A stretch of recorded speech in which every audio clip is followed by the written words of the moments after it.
नमस्कार, मी प्रमिला झांबरे. तर आज मस्तपैकी वाटाण्याची डब्यासाठी भाजी बनवते. तर इथं वाटाण्याच्या शेंगा मी सोलून घेतल्या आणि धुवून पण घेतल्या त्या. तर अगोदर ह्याला भाजून घेऊया आपण.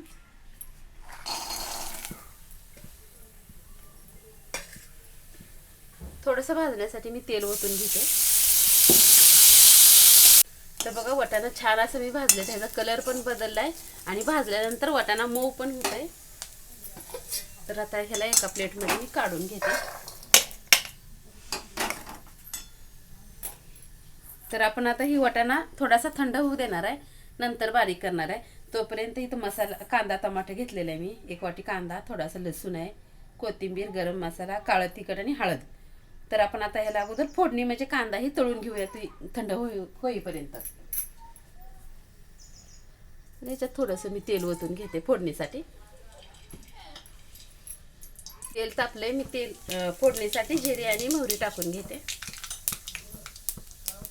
तर जिरे मोहरी छान अशी तडतडले, तिथं लसूण टाकते. तर लसूण छान असा लाल झालेला आहे. यात टाकून घेते कांदा बारीक चिरलेला.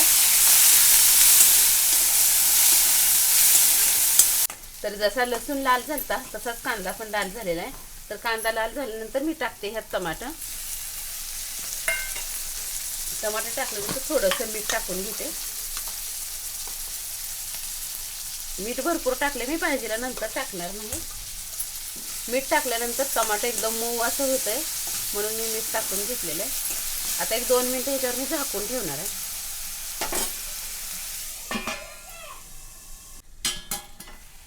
तर बघा, 2 मिनिटं मी झाकून ठेवलेलं. तर टमाटर एकदम मऊ असं झालेलं आहे. आपण थोडेसे मसाले टाकून घेऊ. मसाले जास्त मी घेतले नाही, फक्त काळा तिखट, थोडासा 1 चमचा गरम मसाला घेतलाय, थोडीशी हळद आहे. जास्त कुठले मी मसाले घेतले नाही. तर बघा, मसाल्याबरोबर टमाटर छान असं मऊ झाले.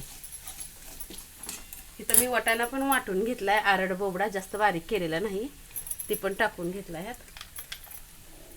तर आज मी मोकळी भाजी बनवणार आहे.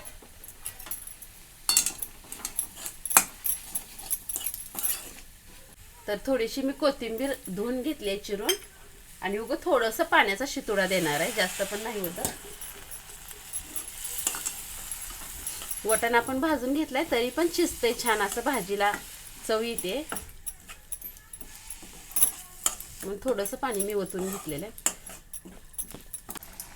तर बघा, अजून थोडंसं मी पाणी ओतून घेतले, का तर ही वाटाणा कच्चा राहुनी आपण भाजून घेतलाय, तरी पण कच्चा राहुनी लेकरांनी भाजीला पण खाताना मम्मी छान झाली नाही असं म्हणून. आणि ही आता थोडंसं पाणी ओतलेलं आपल्याला पूर्ण आटवून घ्यायचं आहे, आणि भाजी पण छान मऊ शिजवायची. तर इथं थोडंसं मी शेंगाचं कूट घेतलेलं आहे, ती पण कूट टाकून घेतलंय. तुम्हाला कुठे ह्यात आवडत असेल तर टाका, नाही आवडलं तर टाकू पण नका, काही होत नाही, छान लागते तशी पण भाजी.